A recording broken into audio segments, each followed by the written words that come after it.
Hi, this is Tony Devine, Managing Partner at the Grey Matters Network. Today, we're joined by William Baldwin for another in our series of coaching and mentoring podcasts. William has extensive experience across manufacturing, operations, and strategic business management, both in Ireland and further afield. William is going to talk to us today about growth. William, do you want to introduce yourself?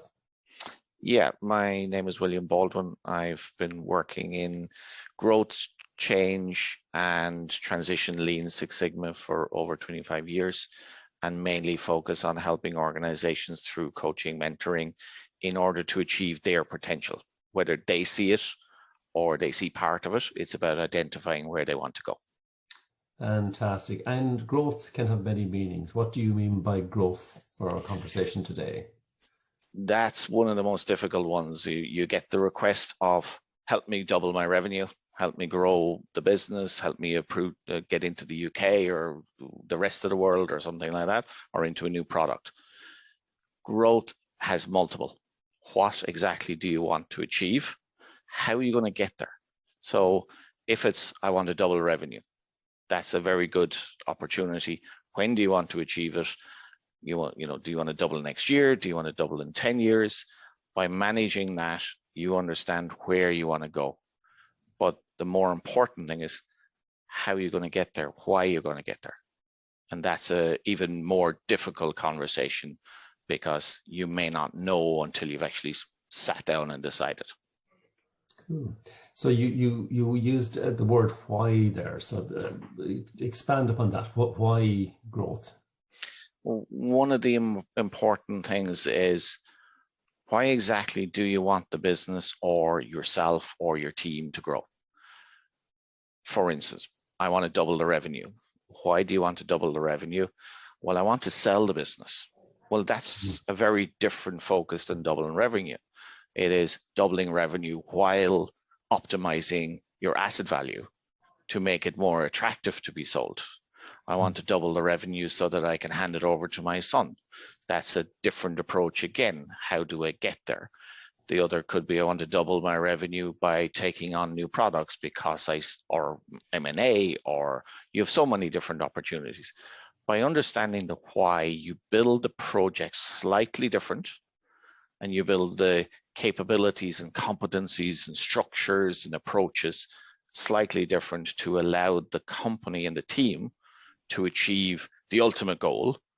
And it's partly understanding the difference between what's being said, and this is one of the key roles for mentor, understanding what is being said as a goal versus what's the real story behind it. And if you can get to the real story behind it, then the front goal becomes very easy. Good. And you talk about it as though it's a project. I mean, are there streams or are themes that underpin? Always. And the biggest challenge is picking those, and they differ for every company. So a cookie cutter approach never works. You have the cookie approach checklist, but you throw the checklist out after a little while and look at the different things. But one of the things is looking at the efficiencies, looking at the capability within the business. Now, capability covers people, covers your processes and your structures, it covers your product, it covers your markets, it covers everything. What are you physically capable of delivering? Why are the barriers there? What things can you do to change that? So you're always going to do a little bit of an assessment to start with, then come up with what are the capabilities, look at what are the capabilities needed to achieve, and then take that bigger project and break it down into bite-sized chunks of, for an example, we want to grow quickly. Okay, but our operations won't allow us to grow quickly. So you start on your bottlenecks, you start on the challenges, you start on the places you tried to change before that you couldn't because whatever reason. You work on those, you tweak those, you change those, and you build a capability as you go, where you're modifying everything in such a way that you're stepwise getting to where you want to go. So you theme everything for 90 days. 90 days is your key. Is everything I'm doing in this 90 days going to achieve my 5-year, 3-year, 2-year, whatever strategic direction? Don't even read the strategic direction every quarter when you're doing your assessments, unless you're saying, yes, I'm in line. Otherwise, you get caught in, how am I going to be a 20 million business when I'm now currently a 10 million business? And you get caught up in that versus, I need to do these things today to be a 20 million business. Very good. And has capacity a role to play in growth? It is integral into all of it. Because if the person doesn't have the capacity to drive the business, if the processes don't have the opportunity to grow into the business, if the capability of the people, so we use capacity as an example, but it covers everything. What can everyone do? So if your employee head of department is at his capacity at 10 million, is he capable of being 20 million running a business? Is your production facility currently at 80% utilization and 80% capacity?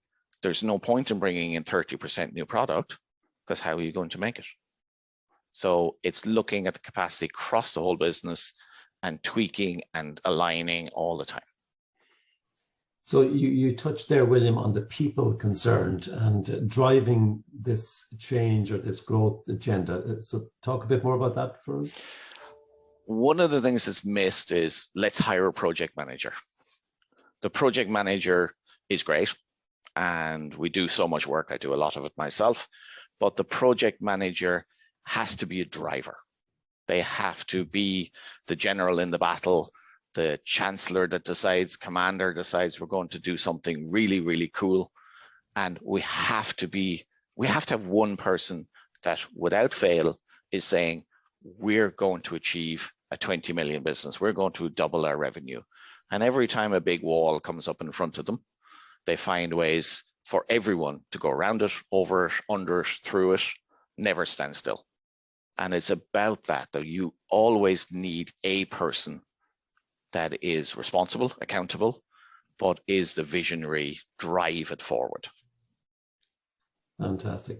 So, I mean, that's been a very interesting, I suppose, high-level view of what growth is all about. I mean, what I'm picking up is a few key takeaways for me are the point about why, what's the motivation, what's driving the growth agenda. You know, you've obviously talked then laterally about capacity, how important capacity is, not just the people, but also the infrastructure supporting the growth.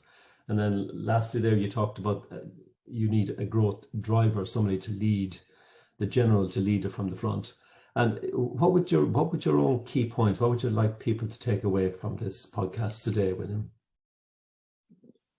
Let's stick to 3. I could give you a very long list. Know where you want to go. Don't give up, just keep going. And don't do it all yourself. You can't take it all on. You can drive it, but you can't do it yourself. Fantastic. Good advice. Good advice, particularly following on from previous podcasts where we talked about burnout. So thank you very much for that, William. You can get access to people like William Baldwin and his peers and colleagues across the Graham Matters Network by contacting us here at thegrahammattersnetwork.com. Thank you very much for listening to us today. Thank you very much.